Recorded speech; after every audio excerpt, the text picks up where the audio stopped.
Good afternoon, this is Darin Benton with Performance Motorcoaches. We want to do a ride along. This is unit 1906. This is a Cascadia. It's a little bit lower horsepower. This is 505 horsepower, but it's 1850 torque. So I want to do a little ride along, kind of let you guys see what it's all about, kind of check out the dash and such. We'll do a little walk through, the slides closed inside, but come on in.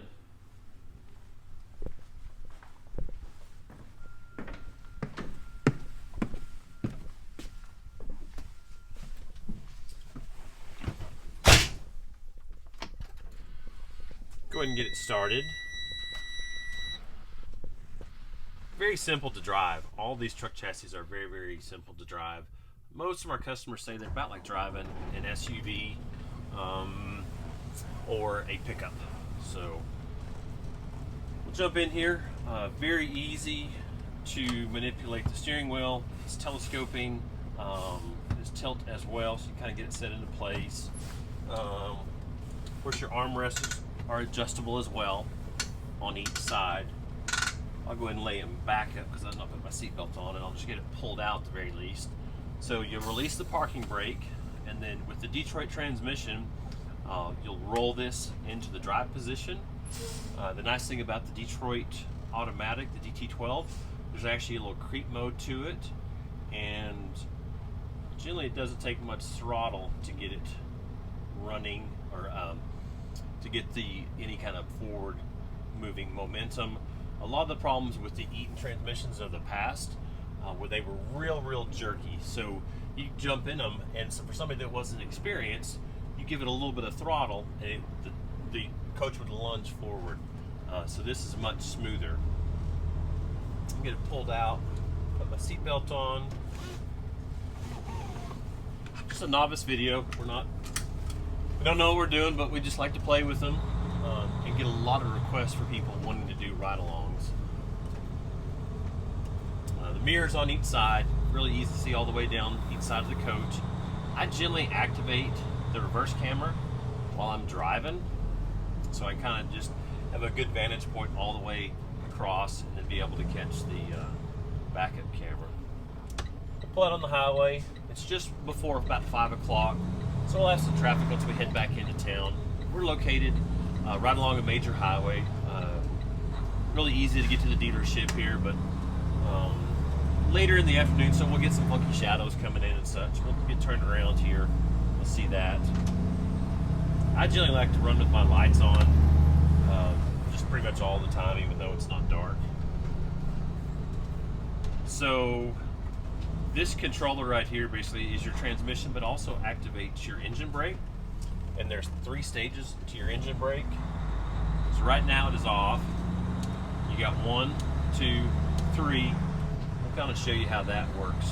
Of course, this unit does have adaptive cruise control as well to run the cruise. The adaptive is actually integrated in with it all the time. So the exhaust brake has to be in the off position.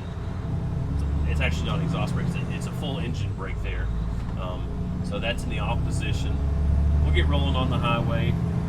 This transmission is programmed for economy, so it's definitely not a not a rocket ship or anything like that. But generally, most consumers that are looking for the DD13, a little bit smaller Detroit. They're looking for a little bit better fuel economy, but it is the same torque as the 600 horsepower, which is 1,850 foot-pounds of torque.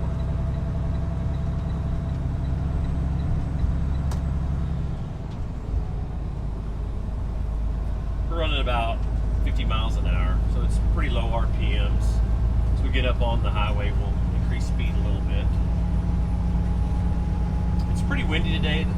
It's always windy in West Texas, it seems like, especially whenever we do videos. So I believe it's 20 mile an hour to 30 mile an hour winds. You probably heard a little buzz in the background. This unit does have a lane departure warning. I'm going to turn that off because we're in some construction. We'll be going over some lanes. The lane departure, it's pretty handy at times.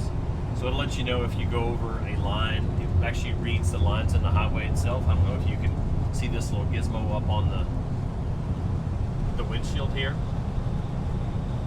So that essentially reads the lines. I'll give you notification, an audible notification out of the little speakers that are up on each side. So I'm going to turn that off. Just it gets a little annoying going through traffic sometimes.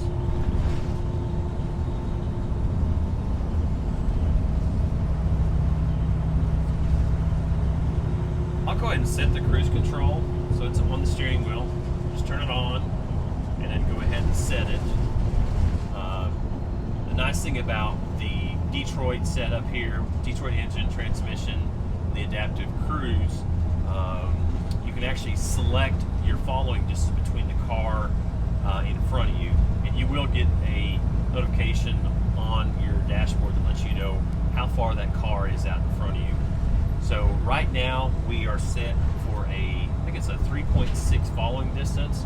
I can adjust that down to 2.3 seconds. So I adjust it into 2.3. We'll get a little bit closer to the car in front of us. Now, people have mixed opinions on the adaptive cruise. Some people say, "Oh, I don't want to mess with it. I feel like it's going to, cause an accident." I can tell you that in my experience of driving these, it has saved me at least one time where I was pretty concerned I might run into a person. So it'll initially activate the engine brake. And I'm sure you guys can probably hear the roar of the engine. The engine brake came on, it downshifted. We're down to 50 miles an hour. The cruise is set at 63, so as the car in front of us continues to speed up, we will increase speed as well. If something darts out in front of us, it will first activate the engine brake, downshift the transmission, and if the vehicle is still out there or whatever might be out in front of you, you will get, it will actually activate your foot brake. So it's, at times, I've come through some curves, through some construction, and it picked up a barrel on the side of the road that was relatively close. It shut the coach down. Of course, it corrected itself pretty quick as I straightened out. But just kind of know that there's some little quirks to it at times. It's not 100% perfected, but ultimately, if that would have been a car on the side of the road, it probably saved me from hitting that car. So now we're running about 63 miles an hour. I will increase my cruise a little bit. Keep in mind the engine brake is turned off, but the computer will actually turn the engine brake off to maintain speed. So if you're going down a hill or something, someone comes out in front of you as well. So generally, once I get a mile or two down the road, that's kind of whenever I get myself set in the seat itself, and it's pretty effortless. I generally don't lean my seat back too much. Of course, there's a fair amount of room in this Cascadia is, but I just kind of set it back. Sometimes I'll move my steering wheel downward just a little bit. Makes for a nice, comfortable drive. I generally get these things and drive, close to 1,000 miles in them. 600-700 the first day when I pick them up in the factory, but they're always a joy to drive. I really enjoy getting out on the road in them, using them. Much different experience than what you would get in a diesel pusher. The diesel pushers are generally all over the road. These things do a good job at sticking to the road themselves. Some people will complain that these ride a little bit rougher than the Class A's just due to the number of airbags on the front rear axles, but they do so much better in high wind. So there's a lot of traffic here, and so it's trying to maintain the proper distance and such.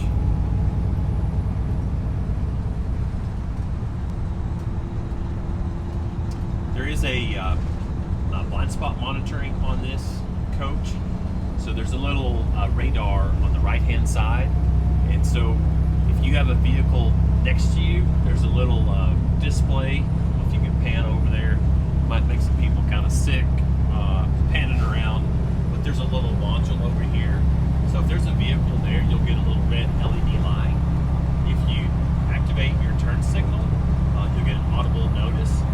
So hopefully, like, they'll pick up this guy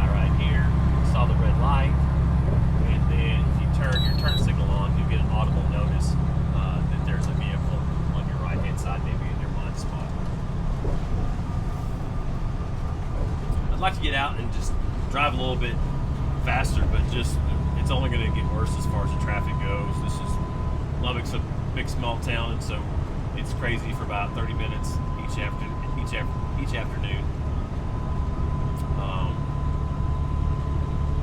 Try to get pulled into a parking lot. I want to show you guys how much room there is to walk down the coach if you're underway. So if you have passengers, wife, kid, whoever wants to be able to go back and grab a drink out of the refrigerator, go back and take a nap either on the couch or the bunk beds, or even go back to the restroom. I want to show you guys that it's pretty easy to do. Pretty much most floor plans that I ever do, that's something I pay really close attention to make sure it's a very usable unit driving up and down the road, so you don't have to put slide outs out. Accelerate a little bit. We got a whole bunch of goofy traffic. This does have side cameras. I'm not a big fan of the side cameras. I would rather have just the regular mirrors. There's my camera person on the edge here.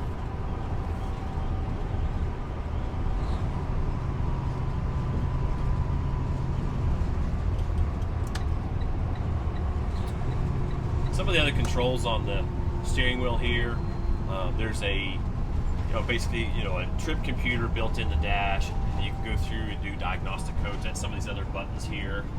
It does have a button to flash your clearance lights if someone's trying to pass somebody, if you pass somebody and they flash their lights at you, kind of give them a little notification back that you saw that. So I'll pull in this parking lot here. This being 42 foot, really easy to drive around.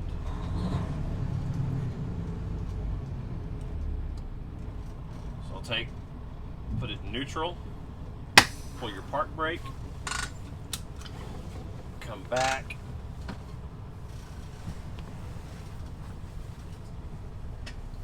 So like I said in some of the other videos, I am right about a little over 6 foot tall, 200 pounds. Not a big guy, not a small guy, but you can see there's a lot of room here. You get to all your cabinets. Very, very simple to get to your cabinets. Anywhere you might need to get to. Showhauler generally puts most of their operating systems here, so very easy to get to. If you need to pop down here, turn your inverter on or off, turn your hydronic system on. Of course, be able to pop your trash in or out. It's a little tighter right here, so you can still get inside your freezer here. It'll pull out, and it actually that's as far as it pulls out. Of course, grabbing the drink is pretty darn simple. Might just have to back out of the way a little bit, put the little lock back into place. But the bunk beds, there again, this is probably about the tightest spot. I can't sit here sideways, but it's easy when you're walking through just to kind of sidestep around. Of course, you get to the bathroom, plenty of room there. Get to the bunk beds. There again, you can plop down to the bunk beds and lay down. Generally, most people won't use the bed while they're driving up and down the road, just because it gets a little confined. But ultimately, you really and truly could use the bed driving up and down the road. Nothing is confined whatsoever. I get people that say, well, I can't get in the back bathroom. And I think you'll find pretty much in any unit, if there's a rear bath, you won't be able to utilize that rear bath and let it happen to pop up on your bed itself. Thanks for looking at this video, guys. We'll try to do more. Still going to do the other unit we have in stock. It's right after the first of the year, 2020. That'll be the 2-bath unit, but they all pretty much drive the same. Most of them that will be all equipped with the Detroit power plant. I've pretty much gotten away from Cummins completely, so really, really happy with the Detroit. Make sure you press the like button. Keep on coming back to all of our videos. We appreciate you guys looking. Have a great day.